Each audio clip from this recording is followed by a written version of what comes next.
Hello and welcome along to the RTÉ Rugby podcast. The last podcast before Christmas. We are 1 week away. Attention starting to turn from the Champions Cup back to the United Rugby Championship. Last weekend, Leinster maintained their winning start of the season. 9 in a row in all competitions.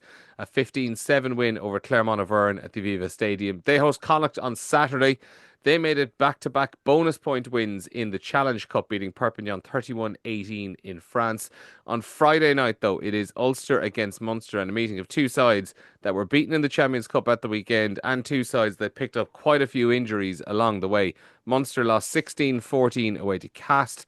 Ulster losing 40-19 at home to Bordeaux-Bègles, having led 19-14 with an hour played. Jonny Holland and Bernard Jackman are with me for this afternoon's podcast. And Jonny, I might start with you because you weren't with us on last week's podcast, where we ended up having a conversation to lead off about how the opening round of the Champions Cup hadn't really hit like it normally would.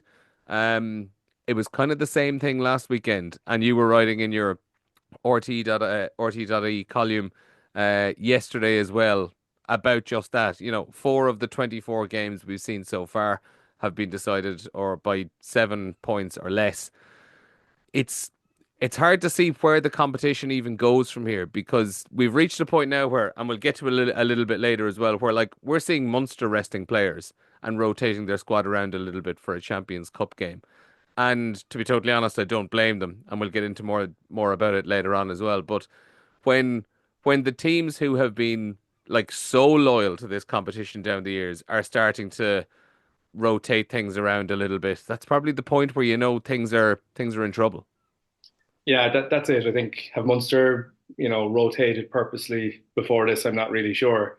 And I know the talk was that they had a 6-day turnaround and it was all preempted, it wasn't forced. And I just think that's a pity. You're talking about a League of Champions, put it that way. It's not really, when you look at the qualification and how you get into it, it's not really a League of Champions, is it? But well, if 80% of the Premiership are in the competition, I think it's kind of gone away from the top teams, and I don't know. I just think it's disappointing. The more I thought about it, maybe, and I understand it can be very nostalgic and rose-tinted glasses, but that's the tournament that I grew up watching, and staying at home from social things, not going to the cinema with friends because I wanted to watch rugby matches. That's how I felt about rugby at the time, and the Heineken Cup. And I think, obviously, it went through a time of my teenage years as well, where that's what you remember of the rugby that you watched. So I understand that there's a little bit of a subjective view here as well, but it just doesn't make sense to me that 2/3 of all teams will qualify into a knockout round. And then when I was writing that, I was kind of thinking about, why did they do it? And I know there was pressure from England and France and money and TV rights and all that kind of crack. But, and then as well, the other side of it is that the domestic leagues are becoming more important, especially with the URC and South African teams coming into it. All of a sudden that becomes as much of a pedigree to win that nearly as it does to win the European Cup or the Champions Cup. So I understood, and I do understand a lot of what's happening, and the calendar is very dense, even though we see the URC taking weeks off at a time because of the Six Nations and everything and that too. But when I broke it down, I was like, you get 4 games now. You don't get to play teams back to back, so you get 4 in the pool stages, and 2/3 of teams would be guaranteed a 5th game. So as opposed to 6 games with your 3 home and away, and for the integrity of the competition that stands at the moment, 1 game for the sake of 1 weekend in the calendar, I just can't see that as being the best way forward. Now, I was thinking, I didn't want to say it out loud because I'm sure there's something I'm not thinking about here. I'll say it out loud, but I was kind of going, how do we get the home and away back? And if you go 8 pools of 3 and they all have to play each other home and away, and only the top team goes through, then you get a quarterfinal straight away. You get 4 games, so you help your calendar, your domestic league, and you get that home and away rivalry. So I don't see why that can't happen. Now, I think the only thing I was thinking is 8 pools. I'm sure the maths don't add up in terms of putting teams from not having the same team in the same league and all that in 8 different pools. It might get a bit logistically difficult there as well. But I just think the home and away, I mentioned it about the AIL, you reverse your fixtures. You play the front 9 and then you reverse them for the back 9, and you only get one of those kind of back to backs, obviously. But even we played Garryowen and UCD, and after Christmas we're going to play UCD and Garryowen, and there's a little bit of freshness about it. It's fresh in the mind of how you played them the last time, and there's a bit of revenge, or there's a bit of having to get and I think like what I spoke with in the old European Cup is that the rivalry is still fresh in your mind, and you have to beat that team in terms of overall points because you want to top the pool. You have to top the pool. So, um, getting 6 points versus 4 points because you get an away bonus point and a home winning bonus point, you get 6 points. They might only get four. There's loads of reasons why I just don't think it's the same thing. I'm sure. I hope you agree, but it just doesn't seem to be landing the same way. No, it's not. And Bernard, like, what have your thoughts been over these first couple of weeks, or even like, I think the bigger issue is even if you were to try and fix it, how do you actually go about it, and what do you do? Because the other question obviously is the South African teams as well, and like John Dobson, the Stormers coach, and John Plumtree were talking about, and Jake White actually as well over the last few days about how obviously they desperately want to be part of the competition because there's the makings of a wonderful competition here and it has brilliant history. But with the way it's laid out at the moment, it's not serving anybody because the South African teams are coming up here for 1 week and going back home. Similarly, the Irish, English, Irish, English, Scottish, French, and Welsh teams are heading down there for a week at a time, and it's too short a time to be going down there. You're either coming up here to get a hammering or going down there to get a hammering, and nobody is getting what they should be getting out of it. Yeah, it's a mess because, and even though the South Africans have obviously rotated and sent weaker teams away, they've also got beaten. Toulon beat the Stormers in Port Elizabeth. Northampton beat the Bulls at home. So, and realistically, those two teams should be able to go toe to toe with Premiership sides. You would say so. It's very worrying. Look at it. I can see their point. I mean, what they arrived on Wednesday and back on Sunday. They're not flying business class. They're not sending like Punchy said. I would love to send Sia Khaleesi, and if the marketing around that game was around Sia Khaleesi coming to Leicester Tiger, so the fans have been shortchanged as well. And look, injuries can happen, but this is actually purely trying to manage those players. It's very difficult for the box. I think they have to get 8 weeks rest in total. And obviously with the Rugby Championship, Yeah. with November, with URC, with Champions Cup, it's very very difficult for the coaches to try and manage that and keep those players in the best possible condition for the long term. The South Africans have a place on the board, I believe, or they have a seat at the table in terms of where this competition goes this summer, and the future for them in this competition is really important. I look at lots of people say you can leave them out. We had a great competition without them, but I think they can add something to it. But we need because realistically, there's not enough quality teams in it at the there's and on their day the Sharks, the Stormers, or the Bulls could be a contender. Could be a contender for this if the season can be organised in a way that allows them play their best players in it. I think the only solution is, and this is going to be a difficult one, is that they try and the organisers allow them effectively come on tour, where they maybe play 2 away games in Europe back to back, or even a neutral venue, like a home game away from home, if you know what I mean. So they rent the stoop or whatever, and they try and tap into the sport there, the diaspora there, and they can do that, and then maybe they back up a URC game on the end of it. So they play 3 games in a row, because I know being down there obviously a little bit and chatting to them. They actually don't mind coming up here for 3 weeks. It's coming up for a week and then going back down and trying to play a game the other side of it. So there's a lot to organise, but at the moment it's damaging the brand, it's damaging the competition, and I don't want to be negative about it, but unfortunately, what we've seen over the first 2 weeks doesn't give you confidence that this competition is on the right track.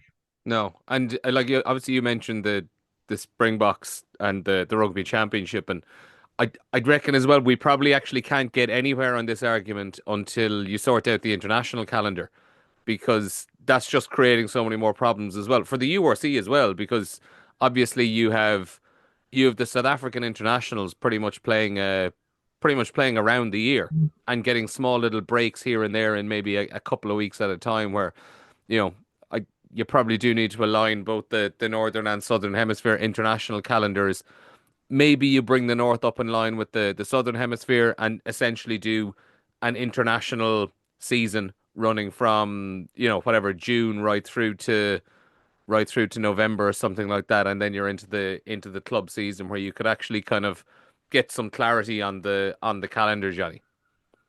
Yeah, I think it has been challenging because, Ireland having the Australia game as well. My understanding is Ty Byrne wasn't allowed to start the Stade Francais game, and he's the captain not starting. Obviously, Stade put out a certain team, and Munster played very well, but like it just seemed very strange. It was clearly not a selection. It was the captain. It was Evan O'Connell versus Ty Byrne. I don't like, with the greatest respect, Evan O'Connell is a great player, but he's not starting ahead of Ty Byrne at the moment. Yeah. And I think it just showed that the fact that he had to be rested. I know he probably played a lot of rugby. It just shows that the calendar doesn't even line up for northern hemisphere teams. Never mind trying to get the two of them together. So there's always as well. I think like in autumn we're trying to compare. How well New Zealand went and the stage of the season that they're at, and it is just a little bit frustrating that there has to be a kind of asterisk beside things. Even though Ireland have beaten them in that window recently, there's always going to be that little bit of an asterisk. They're tired at the end of the season, or Ireland are only at the start of their season. Like, and it would be great if we could line it up, because I think you'd get rid of that asterisk and you'd just be comparing like with like. And I think that's the way World Rugby would have to go. Now I know like no one wants to give up their own tournament. Like the Six Nations and the Rugby Championship are huge tournaments. So there's a lot of negotiations to go there. I don't think we're anywhere close to it. But it would be. I think there's too many external factors at the moment with the competitions. Yeah, and it's probably not one we're going to solve here today, and I'm sure we'll probably be talking about it a little bit more again in January. Let's move on to the matches, because one of the one of the games that was decided by fewer than 10 points was Leinster and Clermont Auvergne at the Aviva Stadium on Saturday evening.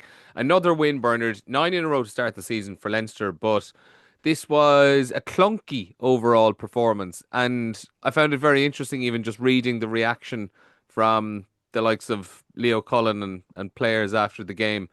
Um, the the language and the kind of tone of everything that was said, like if you hadn't known the result just reading that, you might have actually thought they'd lost the game. Yeah, I think I think they're very happy to attack the defense, Yeah, and their physicality and their effort. Obviously, I think their reaction after the game would have been, "Oh, our set piece, our line out, our scrum was fine.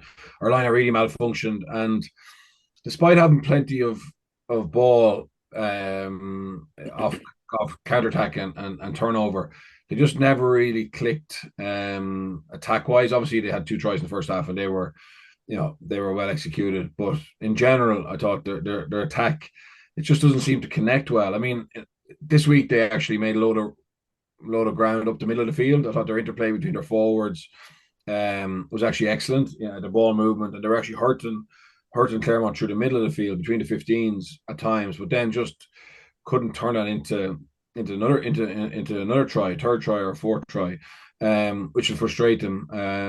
And Clermont came with a blitz defense of their own. It wasn't as hardcore as Leinster's, but it put pressure on Leinster's decision makers, and yeah, Leinster struggled to make overlaps count, and hurt them down to 15s, and they will be frustrated. I think we've seen a preseason where Leinster have now fully bought into Jacques' defensive system, but alongside that, there's a strategy around kicking.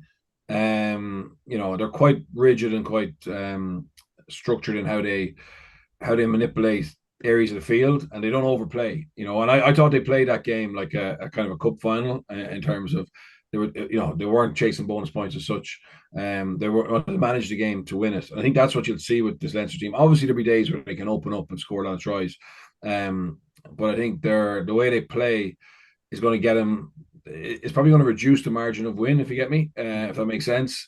But may equip them when it gets to knockout rugby to be used to being in situations where they're just controlling the arm wrestle, if that makes sense. I'm not saying they don't want to go out and get bonus points, but they yeah, are I get what you're saying. Like that's quite methodical in their yeah, game. they're You know what I mean? they're going to become a little bit more content to kind of squeeze the opposition out, Yeah. and I suppose slowly work their way up through the 80 minutes to win a game. Yeah, even that penalty that Prendergast kick to put Leinster from 12 to 15, and obviously they go 2 scores up. Like I've seen in the past in Europe where Leinster would just go to the corner there and get the third try, and then obviously probably at the end maybe get the fourth try. But I think their mindset is, very much cup rugby in Europe anyway, and even against Bristol, like they end up getting the bonus point, but it was little spurts of attack rather than all out attack. And now can they balance the two? That's the thing. I mean, as they get longer with Blindale, the problem now is that you're going to have obviously a change team this week. It's going to be hard to get any rhythm there. I'm not sure how many internationals come back for the next game, but then you got January will go quickly. Then you're into Six Nations. Then you come back Six Nations into knockout stages. So there probably isn't a lot of time for Leinster to get that balance right, because it is a different balance than they play with Ireland in terms of that attack, defense, kicking game strategy. Jonny, I've seen the theory offered that some of the clunkiness and errors in attack, like the dropped balls and things like that, it's kind of like a cause and effect where they probably don't have the legs on attack because they're putting so much effort and there's so much sprinting involved in what they're doing on defense now that by the time they kind of get the ball into their hands, they're kind of in conservation mode where they're trying to protect their energy levels so they don't have the same punch that they used to maybe on their multi-phase. What do you think of that theory? Oh, I wouldn't buy into that. I think Okay. they're professional athletes. They're well able to play the game, and they've got enough subs. I think the game statistically has shown that scores in certain quarters or the margins are getting closer because fatigue is less of an issue. So while I can understand the logic of it, I don't think the statistics would back that up. And in my own experience of coaching, I find that when your defense is sparked and ready to go, attack just follows suit. I think it can't happen the other way around as much, but I do think when a team is defensively in the right mindset, it shows that they're in the right mindset anyway. And teams love to spark an attack, and Leinster aren't. Well, I would say they're not any different, but they're absolutely a team to spark in transition. Like you see the Clermont near try where Prendergast dropped it, they nearly scored, and then they just sparked out of their own 22. Why can't, like, they've been defending there and it doesn't add up, So no, I wouldn't buy into that. I understand there's probably been, and we would have said it at times like that, maybe training has been skewed towards defense. I also don't think that's true, because if you actually manage, and I'd say that from an amateur coaching perspective, you don't overload any area of the game so much that you take away from others. Never mind Jackman or Leo Cullen, someone who's so surely so good at organization that they don't do that.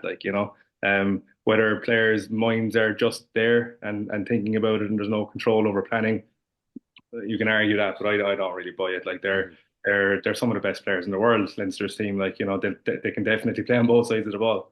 Yeah. No, and obviously then as Neil, go just on first. that, I don't think that Leinster's week is 80% defense, but there's certainly a vibe there and a push there, even amongst the players, to be better defensively. And Nino Barr has an unbelievable charisma, and he's been brought in there to fix the defense. To be honest, you look back at the games they've lost, they haven't defended well. Their defense wasn't brilliant. They were much more attacking side.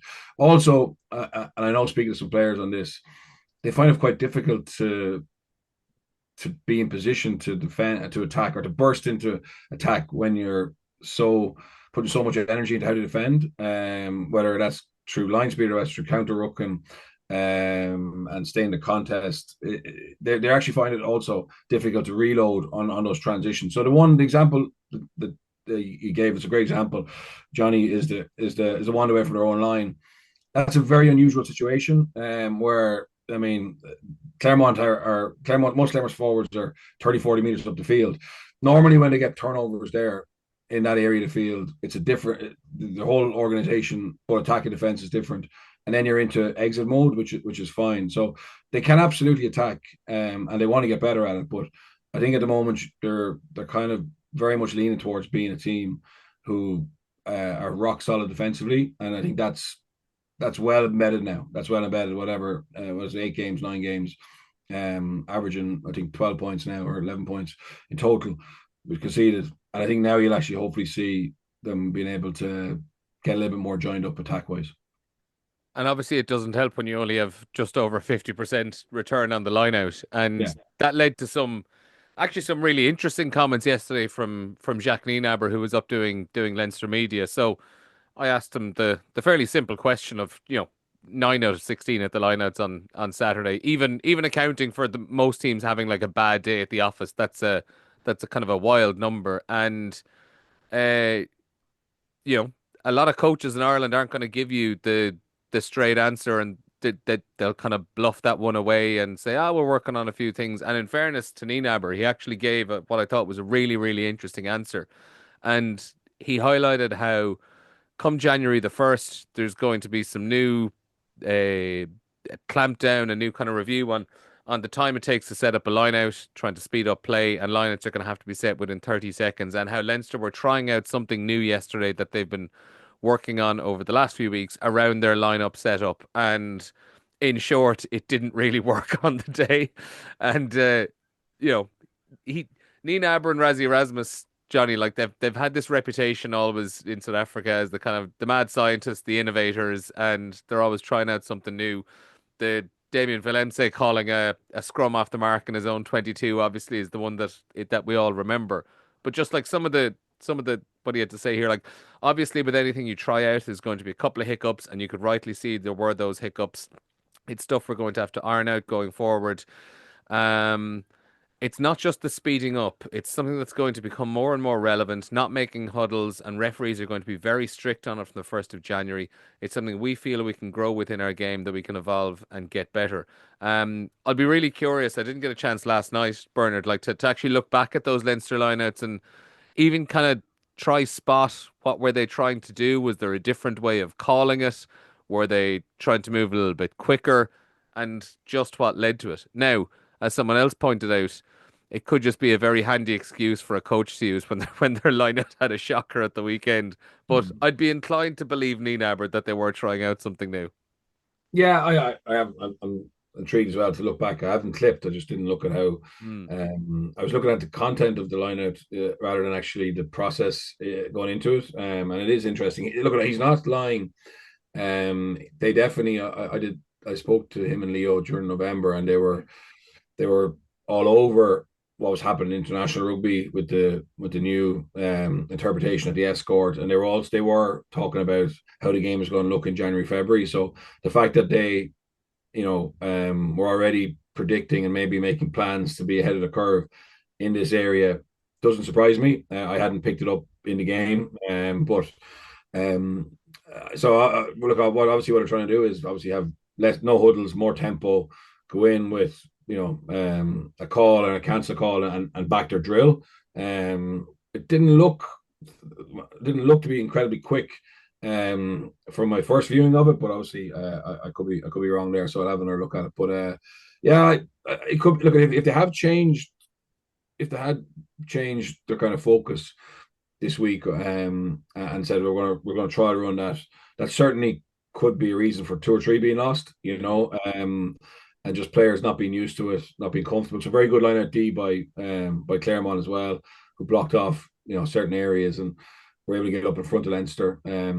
So yeah, that could be a valid reason. I genuinely believe that they are trying to predict the shape of the game ahead of maybe the curve, and that could be a valid reason for some of the lost lineouts. I still my core feeling is they're lacking a real lineout general, someone who can keep everybody calm, can find Like solutions. you mentioned earlier on the week, Maloney. you mentioned Ross Yeah, Maloney. Like, yeah, yeah, Maloney did that role, and it was interesting. I was talking to Niall Annett, the hooker, Niall Annett, the hooker who plays for Bath, and he was saying that he's very lucky there. They've got two, Charlie Ewells and Ross Maloney are both line-out gurus, and it's been a big part of. And Johan, in fairness, Van Gran loves the line-out, and he obviously respects and appreciates a line-out caller who's at the top of his game. So Ross was that in Leinster, even when he wasn't playing for Leinster. His fingerprints would have been all over all over the Leinster lineup menu, and he's very, very good at understanding where space is and how to manipulate it. So, yeah, it's just something that Leinster are going to have to get better at, because obviously you won't win a European Cup on 50% lineup. And I think that they'll obviously can be better than that, but they want to be getting a lot higher. It does make me really curious, Johnny, just to see what actually happens in January, because if Nienaber is so hell bent on getting this new plan up and running by January, it would lead you to believe that someone has been in touch with him to say, "Do you know what, this isn't just going to be a new thing brought in January. They're going to actually be quite strict on it early on, like we saw in November with the kick escorts as well." Yeah, just before we go into that a small bit, I think it just goes back to the fact that they're trying a new line out in a Champions Cup game against Clermont. Like, does not go back to what we just said at the start, that it kind of makes some mockery of some of the integrity of the competition. Like, Yeah. if that's the game that you choose to do it in. And then the other thing, I thought that was already in play anyway. Like, as in, I know it's going to be focused on a bit more, but we were talking at AIL level, I think last year, no huddles, no meetings, like, and because I remember saying no meeting, no meeting before lineouts, like, and trying to put teams under pressure. But like, it's just funny that World Rugby sometimes puts a focus on something that should have been there regardless. Like this escort rule, you weren't allowed to escort. They just let it happen more and more and more until they had to go and sort it out. So the thing I would say about like Leinster lost their first lineout, and then it looked like it was kind of a dummy shooter at 2, and then they stepped back at 3. Birches it stepped back anyway around 3 into the middle of the lineout, and it got cut out. That's their first lineout. But what I would think is difficult about that is the lineout caller in particular. Playing as a back, I probably had to learn that when you're asking things up forwards to go on the short side of a maul or whatever, that they're coming out of scrums and mauls and they're seeing stars, and then you're asking a lineout caller who's possibly, as Birch said, in the Leinster defensive setup, counter rucking for 4 and 5 seconds. He might be coming out of something very physical, and then you're telling him you have to win a ball in 30 seconds flat. And it could actually be the thought process to get to a simple call to get the ball out of the line out. And that's where it could be the call itself that puts someone under pressure and not calling to the right spot. You know what I mean? So, like, I think it's a very interesting one. I do like the fact that you're going to have to get in and get it away. I don't know if I like the formal structure of 30 seconds flat, like, because that it does put people under pressure when the game is played at a certain intensity. If you can just not allow huddles and speed them up and get to the line out and away you go. But I do think it's probably a very hard skill. And as Bert said, someone who can go and process it very quickly, calmly get to the line out, give that kind of calm communication to everyone else, and give the hooker a lot of confidence into where he's throwing the ball. Because you see sometimes when the hooker is like kind of questioning it, there's not a full commitment on the throw, and it's a very interesting set piece. I'm not an expert on it, obviously, by any means, but there are just so many moving parts, even to the point where as you step up the levels, everyone at lower levels says, "Ah, the hooker, bad throw." But there's so much in terms of timing, the call, where the space is, etc. So it's definitely going to make it harder for the James Ryans of the world to get in and get away. Certainly will. I do want to move on to Connacht, obviously, as well, because that's the opposition this weekend. And Bernard, I suppose in analysing this game, you kind of do need to see what the Leinster team is before kind of really analysing what Connacht's chances are this weekend. The good thing for Pete Wilkins' side is that the last 2 weeks probably couldn't have gone any better for them. They got their 2 good wins in the Challenge Cup. They rested players. They rested in particular their Ireland internationals. I know Cian Prendergast played last weekend, but the others sat out the last 2 weekends. The guys who did come in and hadn't had a lot of game time this season came in the last 2 weeks and by and large held up their end of the bargain, put in some good performances, and now they're in a situation where they can put out 2 as close to first full strength teams as possible for these 2 Christmas derbies. And I would say probably more so targeting that game against Ulster next week. Yeah, I think definitely. Look, Leinster are going to be much changed. My understanding is the majority of internationals are off. But look, they can still potentially play Barrett and Snyman and Rabba and the Max Deegans, etc. So they're going to have lots of internationals, but their front line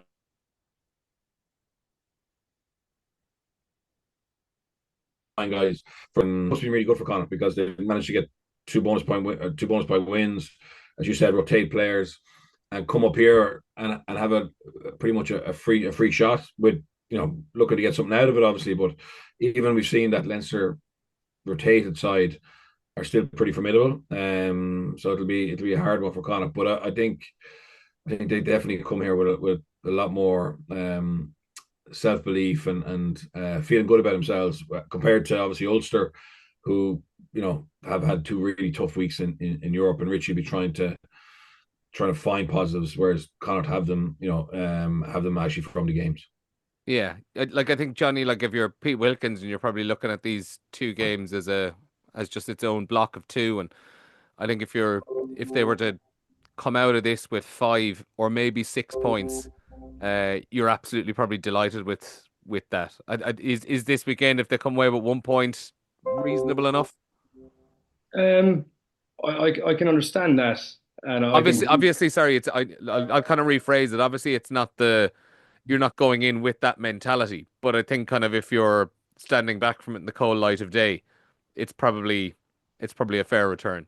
no, I think you're right. I think like if the final whistle goes and they've lost to Leinster, I think they'll be very disappointed, even though that seems like a mad sentence. But when you regroup afterwards and think, oh, we got 6 points out of 10, like absolutely, I think it's a step forward for them. But if you're in their camp at the moment, you're thinking, you can't analyze them much because you don't know what they're going to put out. So you can't get too into the individuals of it. You obviously know how their system goes, and then you'll be kind of saying to your players, they're going to be changed. They won't have cohesion. Get after them at the start, defensively, get into their face, and see what you know cohesion that they have in their attack, because at times they didn't have that anyway. So I think you would be going after them with a kind of an underdog siege mentality, I would think, and but also filling them up in a way that look at what we've done in the last 2 weeks. They're hopping like, and we can go and turn them over. And if you get the first one, I think you get the second one. So that's why I'm saying, they'll have a high standard in terms of what they can get there. But Bernard's right. Like you can replace that Leinster team 3 times and they could be kind of potentially at this weekend.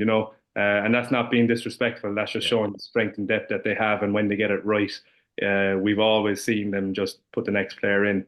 And like even, Fintan Gunn is so impressive. Like, and he's played one of the last 2 games. He came on and had a dart through a ruck again at the weekend. Like fellas like that who are chomping at the bit for game time. And that's the reaction you might get out of Leinster, fellas who believe they should be playing, and they're just up against some of the best players. But like having a Geordie Barrett potentially, I'm not sure what way his game time is and if he's allowed to play everything. I'm sure he's been managed behind the scenes as well, but he's been so good. Understatement of the year, I know, but like he's just been so good. Like that try last weekend.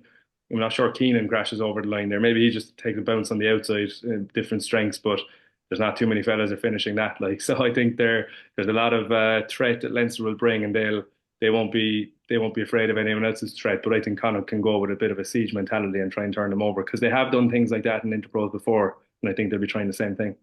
Yeah, and like the final point on Connacht, but Bernard, before we move on to Munster and Ulster, it was something Pete Wilkins kind of pointed out yesterday that, like in terms of scoreboard, when the sides met back in October, 33-12, I think it was in Leinster's favour. But Connacht, as much as any other team this season, did ask a lot of questions of that defence, and it was probably more execution than anything else that kind of denied that game being any closer. And if I'm thinking back to it now, I remember speaking to Leo Cullen after that game in Galway a couple of months back, and that was that was in his mind their best performance of the season to go there and beat Connacht with that scoreline. So if you are Pete Wilkins, you're looking at what happened back there and you're forgetting about the scoreline, because they did show that they were able to create some chances and get that ball into space. And if you can do that a couple more times against Leinster at the very least, there's something there to be got. Yeah, no, I look at it. I don't know if Connacht have any choice. Like I do think there's certain ways you should play against Leinster, the Lions, Clermont, and they got into a tighter game with them. The problem is, do Connacht have the attributes that the Lions or Clermont have? Not really. It's very difficult for them. Their team are set up to play a lot of ball movement, high tempo, and they have to do that. The challenge is obviously not exposing yourself. I mean, they did play well against Leinster, and they created some opportunities, but they only converted. Was it one of them? They got 12 points. So they and Leinster, like when you review the game against Leinster, you will see lots of opportunities. That's just the nature of it. But what Leinster are backing is that they will test your skill set, and the skill set will break down, and that's what they build their game on. So, have Connacht improved enough in the meantime? I'd say they definitely have. At least they've had an experience of playing into that, and maybe can change a few things around. But if you remember that game, they just couldn't exit. Like, it was a very windy night, but it was their lack of a kicking game on the night was exposed massively. So they will have learned a lot from that. But yeah, it's still a big challenge. It's still a big challenge, and it's a big challenge for the Leinster team as well to keep that unbeaten record going, and put your hand up for selection for the week after, and obviously into Europe again. Bernard, sorry, Neil, there's just an interesting thing here is that I actually find previewing teams along the Leinster kind of template, it seems easier. It's very clear in what you think you should be doing. Yeah. But so there, the execution, because some teams like and I know, look, this is preview at a different level, but like some teams have just a very standard strong defense, and it's the same way a lot of teams are going. And then you get a more aggressive defense, and you go, well, this should be clearer in our minds what we're trying to do. But the heat comes on, and the execution doesn't go, and you're scratching your head, being like, what do we do next? And that's the difficulty, Bernard, isn't it? Like you think you know what you should be doing, but it's just not coming off. Yeah, and I think the problem is, Jonny, and I've spoken to some attack coaches who played against Leinster this year and at the tail end of last year, and the challenge for them is to give up on their philosophy that week. Do you know what I mean? So you're preaching, this is how we want to play. You're working on the skill set, you're working on understanding, and then sometimes they don't want to come in on a Monday and go, look, let's park the bus to a certain extent, or let's be a little bit more limited. And then, like the South African teams, I think they're so used to playing against a rush, because of what's been happening in South Africa for the last 4 or 5 years. They've already adapted to that, and then they feel they can beat it sometimes, with a certain quality ball or a certain ruck position.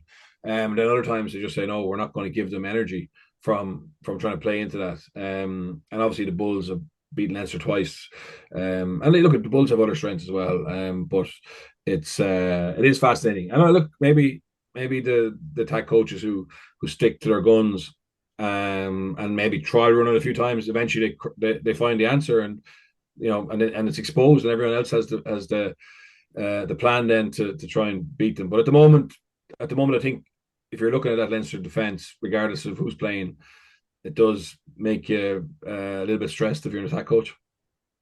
To move it on, because we're running out of time, Munster take on Ulster in Belfast on Friday evening. Munster beaten 16-14 by Cast on Friday night. And Jonny, I think the context to the talk about this game is so important, because I think if in advance you had told Munster that they'd play reasonably well and come away with a losing bonus point in Cast, you'd say, okay, fair enough, no big deal. The issue with last week was considerably more about the performance than the result, I think, from a Munster point of view, where you look like it was flat, indisciplined, scrum got demolished, 30 minutes where they had three separate yellow cards that they couldn't take advantage of, basic errors in handling and kicking. And then on top of it, all the stuff they couldn't control, like, the injuries on top of it that just add the extra toll on the game.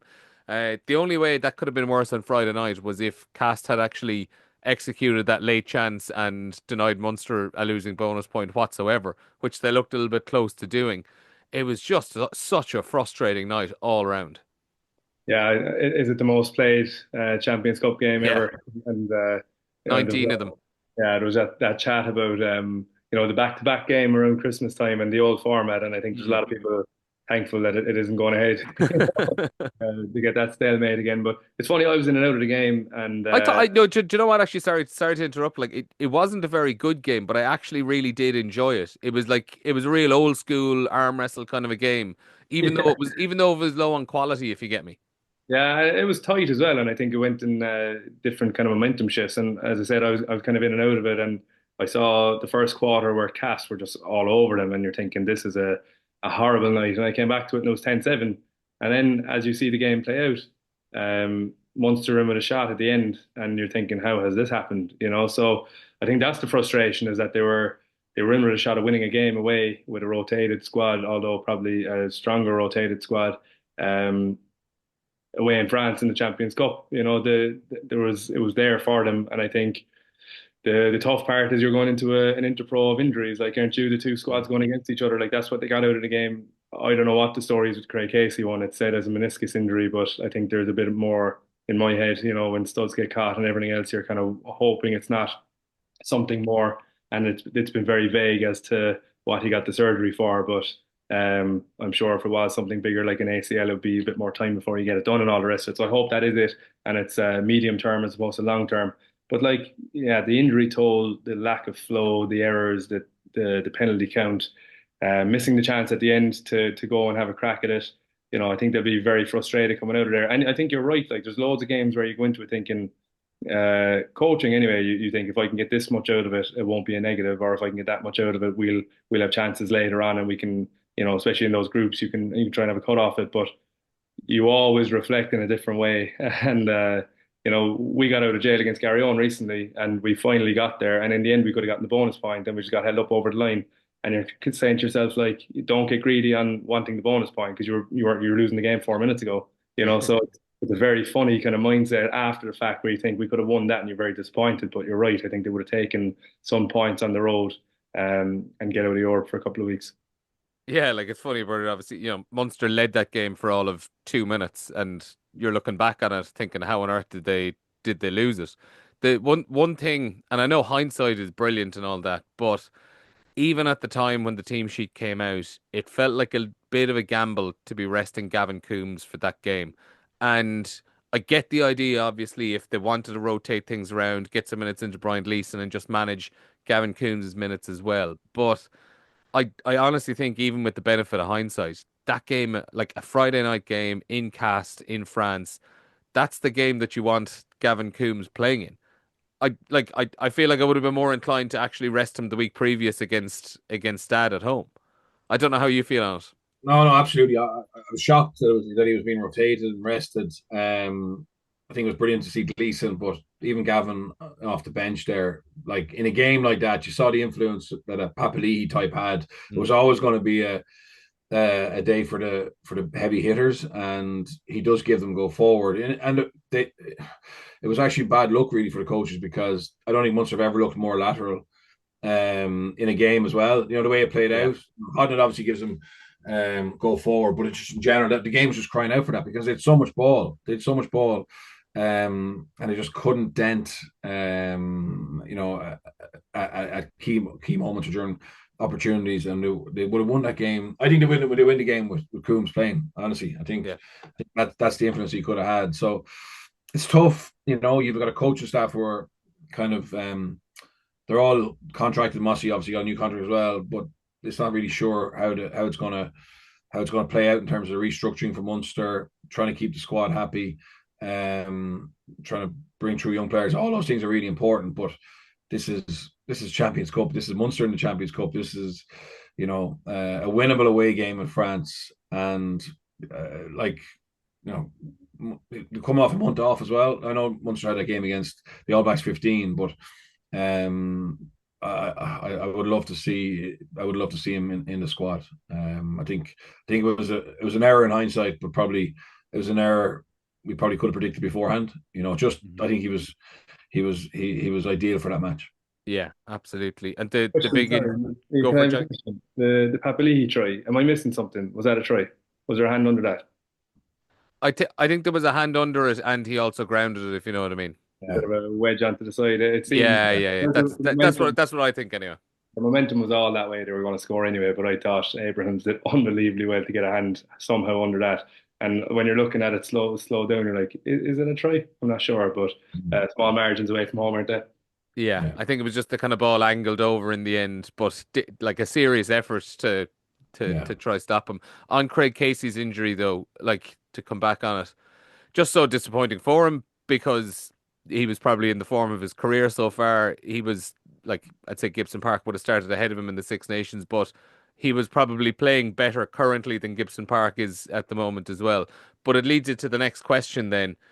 When it comes to the Six Nations, if we're thinking it's going to be Gibson Park and Murray in the squad, who's the third scrum half in there? Because there are plenty of contenders out there, but you could make a case for quite a few of them. Doak, Ben Murphy, Matthew Devine, like three of them at Connacht nearly. Fintan Gunn, Cormac Foley, they were both in the emerging Ireland squad as well. It's a real challenge to someone over these next few weeks to just go out there and plant a flag in Simon Easterby's mind. Yeah, it is. And I've seen Ben Murphy had a really good start to the year. And Matthew Devine has been talked about quite a bit there, but I suppose the one I've been most exposed to, and that's the reason why I'm answering the question this way. If you're looking at Fintan Gunn and what he's able to bring, the ceiling that he has, I'd hate to plant that flag for them because I don't have the knowledge on everyone inside out to be able to make it like an international coach. But he's the guy who I'd be very excited about. He seems to have a lot of attributes and spark and that typical. Like I wouldn't say he's the same as Craig Casey, but he's got energy that way as well. And he's got a small arrogance about him that I like as well. I just think he's typical scrum half and the style that we're looking for at the moment. But a lot of them are, by the way. Sorry, the Connacht lads are in a similar vein as well. But I do like the look of Fintan Gunn. I think there's a lot going on about him. Bernard? No, I'm glad Jonny started it because I don't want to be seen as being Leinster and say Michael's biased. Say Michael's biased, but no, he is. I've seen him since he was 15 playing. He has all the attributes to have a big impact. Yeah, and I'm following on from you there, Bernard. I'm glad the Cork Con fella has recommended Fintan Gunn, so I didn't have to be the one doing it as well. Well, he's had some moments against us, so I saw. On Ulster, speaking of injuries, Jesus, their game comes at a cost. They were a bit more vague on their squad update, so who knows? Some of these players could make it back for the weekend, but we'll have to wait until tomorrow afternoon to find out when the team is announced. But on that list of people who picked up knocks of some description, Ian Henderson, Cormac Izuchuku, Nick Timoney, Werner Koch, Nathan Doak, Aidan Morgan, and then you also have Ben Carson and Stuart Moore who were carrying knocks from the Toulouse game as well. How close are we going to be to how close is this going to be to an A interprovincial game on Friday night, Jonny? You'd worry for both of them. They have an A interprovincial game as well. So that's the problem there, is that you're going to get an AL side and an A game. But what you just named out there is most of the starting team for Ulster. Yeah. So that's horrendous. And their squad isn't huge as well at the moment. So it's definitely going to be tough, but I think it's going to be tough for both sides, obviously. I really like Jude Postlewaite in the middle of the field. He played against us with Armagh. I'm sure I've said that on the podcast before, but he's just long and rangy. He had a lovely little break again at the weekend.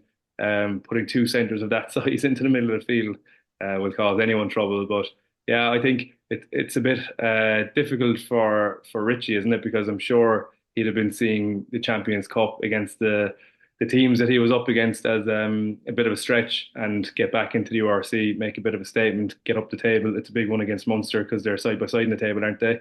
And that table is still settling. When you look through it, it's I'm used to looking at league tables and trying to see how they settle, but it's you see Leinster starting to get away a small bit, but the middle of that table is all 1 point increments to the next team. So like a win against Munster, you're only just over a third of the way through it.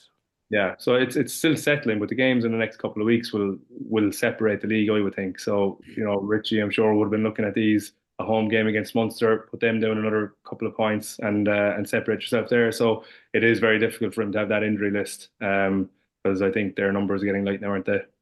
Yeah, and Bernard, to look back at their game against Bordeaux the other day, when I think about what we were talking about in advance of it, it actually almost went exactly to script, where we were saying there are plenty of opportunities for Ulster to score and be dangerous against Bordeaux, but the problem is Bordeaux can hit you in a wave in a 15-minute spell, and ultimately that's exactly what happened. I was at a wedding on Saturday, and I was checking my phone. I think it was just up around dinner or something like that, and I look in, and Ulster are what was it, 19-14 ahead, early enough stages of the second half. I checked my phone about half an hour later, and they've lost 40 points to 40 points to 19. And it's only then yesterday when I was watching it back where you're trying to figure out how on earth did that happen. Yeah, fatigue just ran out of juice. That I was actually Richie got a response from Ulster. They put some nice stuff together that first 55 minutes and were competitive, but at the end, you would have, if that game had another 5-10 minutes, it would have been even more. I mean, Bordeaux were just able to stay at the same level, or even with the impact off the bench, increase their power and their speed. And Ulster were just, they looked punch drunk. It was massive. And it's not, look, it's a factor in the game. Sam Larner, who's a data guy on Twitter, he's just, last night he put out stuff around the game and the scoring trends, and it's the second and fourth quarter because of fatigue. Is when teams are breaking. But like, I think that was it. Ulster just haven't had to work so hard to stay competitive against a bigger, more powerful team. Once that energy level dropped a little bit, they were just exposed. And Bordeaux are genuine contenders just because of how quickly they can score. Their firepower is crazy. They're far from perfect. You would say Toulouse are a more well-balanced side, and obviously the top 14 final, Bordeaux got exposed in that. But I think Bordeaux under day can beat anybody, because they just have so many brilliant attacking players, and they've got some size up front. They've got a good line out, but they're definitely exciting team to watch. And imagine Noel McNamara. I mean, Jonny, how jealous are you seeing the quality of players he has to work with? I mean, it's phenomenal. He's doing a great job with them as well. It's actually, you'd be jealous of him and Joey Carberry when you see the little ear to the crowd, and that Ulster crowd can get on top of players, all right. But when I'm looking at him struggling in Munster, Jack Crowley leapfrogging him a bit in the Irish setup, translating into his provincial setup, his injury worries. I know he's had a few over there as well, but looking at him in that backline, like, what a backline. Like, what, you just tell them. I remember talking to Casey Laulala around his Canterbury days, his Crusaders days, and he said they just didn't really have any cause because they had the IQ to just do something that they decided on the day, and that Bordeaux team seemed like they'd have a similar crack. There was one clip behind the post, like, of their attack coming towards the camera, and it's just phenomenal. Like, the handling, the ability to change of direction, the balanced running. Like, Noel McNamara is definitely enjoying his time there, I'd say. Yeah, it would take a decent offer to tempt him home, I'd imagine, given what he's working with over there. The final point then, just on this game this Friday, factoring in all the injuries and the fact that both of those teams have lost and have had patchy enough starts to the season, like, I think when you combine all of those together, Bernard, that's actually what's making me really, really look forward to this game on Friday, because whichever team wins on Friday evening in Belfast, that's going to feel like a massive win for whichever team wins. Yeah, this is absolutely huge, and you would say Munster have a better chance because at least they have the Stade Francais and Lions wins, and Cast are very much in the game. The challenge for Ulster and Richie is obviously they're on the back of 4 losses now, and the Toulouse game was pretty harrowing.